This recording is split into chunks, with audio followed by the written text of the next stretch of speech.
بسم اللہ الرحمن الرحیم نحمدہ ونصلی علی رسولہ الکریم وعلی عبدہ المسیح الموعود۔ ملفوظات حضرت مسیح موعود علیہ الصلاۃ والسلام۔ یہ سچی بات ہے کہ خدا تعالیٰ غیر معمولی طور پر کوئی کام نہیں کرتا۔ اصل بات یہ ہے کہ وہ خلق اسباب کرتا ہے، خواہ ہم کو ان اسباب پر اطلاع ہو یا نہ ہو۔ الغرض اسباب ضرور ہوتے ہیں، اس لیے شق القمر یا نارکونی بردم و سلامن کے معجزات بھی خارج از اسباب نہیں، بلکہ وہ بھی بعض مخفی در مخفی اسباب کے نتائج ہیں اور سچے اور حقیقی سائنس پر مبنی ہیں۔ کوتاہ اندیش اور تاریک فلسفے کے دلدادہ اسے نہیں سمجھ سکتے۔ مجھے تو یہ حیرت آتی ہے کہ جس حال میں یہ ایک امر مسلم ہے کہ عدم علم سے عدم شے لازم نہیں آتا، تو نادان فلاسفر کیوں ان اسباب کی بے علمی پر جو ان معجزات کا موجب ہیں اصل معجزات کی نفی کی جرات کرتا ہے۔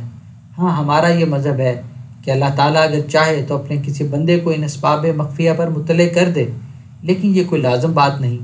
دیکھو، انسان اپنے لیے جب گھر بناتا ہے تو جہاں سب آسائش کے سامانوں کا خیال رکھتا ہے، سب سے پہلے اس امر کو بھی ملحوظ رکھ لیتا ہے اندر جانے اور باہر نکلنے کے لیے بھی کوئی دروازہ بنا لے۔ اگر زیادہ ساز و سامان، ہاتھی، گھوڑے، گاڑیاں بھی پاس ہیں تو اللہ قدر مراتب ہر ایک چیز اور سامان کے نکلنے اور جانے کے واسطے دروازہ بناتا ہے، نہ یہ کہ سانپ کی بامبی کی طرح چھوٹا سا سوراخ۔ اسی طرح پر اللہ تعالیٰ کے فعل یعنی قانون قدرت پر ایک وسیع اور پرغور نظر کرنے سے ہم پتہ لگا سکتے ہیں کہ اس نے اپنی مخلوق کو پیدا کر کے یہ کبھی نہیں چاہا کہ وہ عبودیت سے سرکش ہو کر ربوبیت سے متعلق نہ ہو۔ ربوبیت نے عبودیت کو دور کرنے کا ارادہ کبھی نہیں کیا۔ سچا فلسفہ یہی ہے۔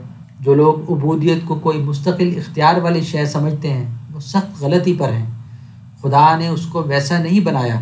ہماری معلومات، خیالات اور عقلوں کا باہم مساوی نہ ہونا اور ہر امر پر پوری اور کما حق و روشنی ڈالنے کے ناقابل ہونا صریح اس امر کی دلیل ہے کہ عبودیت بدون فیضان ربوبیت کے نہیں رہ سکتی۔ ہمارے جسم کا ذرہ ذرہ ملائک کا حکم رکھتا ہے۔ اگر ایسا نہ ہو تو پھر دوا اور اس سے بڑھ کر دعا کا اصول ہی بے فائدہ اور بے جان ہوتا۔ زمین، آسمان اور ما فی الارض والسماوات پر نظر کرو اور سوچو کہ کیا یہ تمام مخلوقات بذات ہی و بنفس ہی اپنے قیام اور ہستی میں مستقل اختیار رکھتے ہیں یا کسی کے محتاج ہیں؟ تمام مخلوقات اجرام فلکی سے لے کر ارضی تک اپنی بناوٹ ہی میں عبودیت کا رنگ رکھتی ہیں۔ ہر پتے سے یہ پتہ ملتا ہے اور ہر شاخ اور آواز سے یہ صدا نکلتی ہے کہ الوہیت اپنا کام کر رہی ہے۔ اس کے عمیق تر عمیق تصرفات جن کو ہم خیال اور قوت سے بیان نہیں کر سکتے بلکہ کامل طور پر سمجھ بھی نہیں سکتے، اپنا کام کر رہے ہیں۔ چنانچہ اللہ تعالیٰ نے فرمایا، اللہ لا الہ الا ہو الحی القیوم، یعنی اللہ تعالیٰ ہی ایک ایسی ذات ہے جو جامع صفات کاملہ اور ہر ایک نقص سے منزہ ہے۔ وہی مستحق عبادت ہے، اسی کا وجود بدیہی الثبوت ہے، کیونکہ وہ حی بالذات اور قائم بالذات ہے۔ بجوز اس کے اور کسی چیز میں حی بالذات اور قائم بالذات ہونے کی صفت نہیں پائی جاتی۔ کیا مطلب؟ کہ اللہ تعالیٰ کے بدون اور کسی میں یہ صفت نظر نہیں آتی کہ بغیر کسی علت موجبہ کے آپ ہی موجود اور قائم ہو، یا کہ اس عالم کی جو کمال حکمت اور ترتیب محکم و موضوع سے بنایا گیا ہے علت موجبہ ہو سکے۔ غرض اس سے معلوم ہوتا ہے کہ خدا تعالیٰ کے سوا اور کوئی ایسی ہستی نہیں ہے جو ان مخلوقات عالم میں تغیر و تبدل کر سکتی ہو یا ہر ایک شے کی حیات کا موجب اور قیام کا باعث ہو۔ اس آیت پر نظر کرنے سے یہ بھی معلوم ہوتا ہے کہ وجودی مذہب حق سے دور چلا گیا ہے۔ اس نے صفات الہیہ کے سمجھنے میں ٹھوکر کھائی ہے۔ وہ معلوم نہیں کر سکتا کہ اس نے عبودیت اور الوہیت کے ہی رشتے پر ٹھوکر کھائی ہے۔ اصل یہ معلوم ہوتی ہے کہ ان میں سے جو لوگ اہل کشف ہوئے ہیں، ان میں سے اہل مجاہدہ نے دریافت کرنا چاہا تو عبودیت اور ربوبیت کے رشتے میں امتیاز نہ کر سکے اور خلق الاشیاء کے قائل ہو گئے۔ قرآن شریف قلب ہی پر وارد ہو کر زبان پر آتا ہے۔ قلب کا کس قدر تعلق تھا کہ کلام الہی کا مورد ہو گیا۔ اس باریک بحث سے وہ دھوکہ کھا سکتے تھے، مگر بات یہ ہے کہ انسان جب غلط فہمی سے قدم اٹھاتا ہے تو پھر مشکلات کے بھنور میں پھسل جاتا ہے۔ جیسا میں نے ابھی بیان کیا ہے، خدائے تعالیٰ کے تصرفات انسان کے ساتھ ایسے عمیق در عمیق ہیں کہ کوئی طاقت ان کو بیان نہیں کر سکتی، اور اگر ایسا ہوتا تو اس کی ربوبیت اور صفات کاملہ مندرجہ قرآن نہ پائی جاتی۔ ہمارا عدم ہی اس کی ہستی کا ثبوت ہے۔ یہ ایک سچی بات ہے کہ جب انسان ہر طرح سے بے اختیار ہوتا ہے تو اس کا عدم ہی ہوتا ہے۔ اس باریک بھید کو بعض لوگ نہ سمجھ کر خلق الاشیاء ہوا عین کہہ اٹھے۔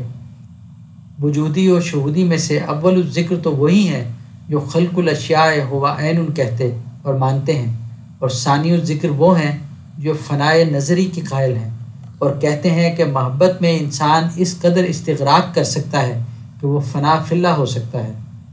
پھر اس کے لیے یہ کہنا سزاوار ہوتا ہے، من تن شدم تو جان شدی، من تو شدم تو من شدی، تاکس نہ گوید بعد ازیں، من دیگرم تو دیگری۔ بھائی ہمہ تصرفات الہیہ کا قائل ان کو بھی ہونا پڑتا ہے، خواہ وجودی ہوں یا شہودی ہوں۔ ان کے بعض بزرگ اور اہل کمال باجدید بسطامی سے لے کر شبلی، ذوالنور اور محی الدین ابن عربی تک کے کلمات علی العموم ایسے ہیں کہ بعض ظاہر طور پر اور بعض مخفی طور پر اسی طرف گئے ہیں۔ میں یہ بات کھول کر کہنی چاہتا ہوں کہ ہمارا یہ حق نہیں کہ ہم ان کو استہزاء کی نظر سے دیکھیں، نہیں، وہ اہل عقل تھے۔ بات یوں ہے کہ معرفت کا یہ ایک باریک اور عمیق راز تھا، اس کا رشتہ ہاتھ سے نکل گیا تھا، یہی بات تھی اور کچھ نہیں۔